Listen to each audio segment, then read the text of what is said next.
Alright. And, ito na, palapit na. 3 and 4. 3 and 4. Tayo lang. 4.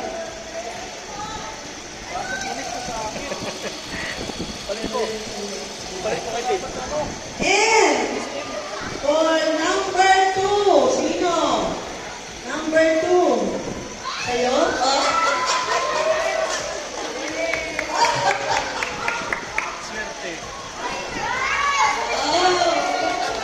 Ang ganda niyan.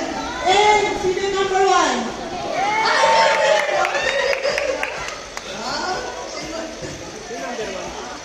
Puro pan. Buti na lang itong pinaano. Kasi kung dito baka sabihin, hindi pwede, no? Buti na ito, kita-kita, no? Okay, so congratulations. Lahat ko nagkaroon. Alright. Now, ito naman. Yung mga nilaan ko for you. Dahil hindi kayo nabigyan last time, o bibigyan ko naman kayo.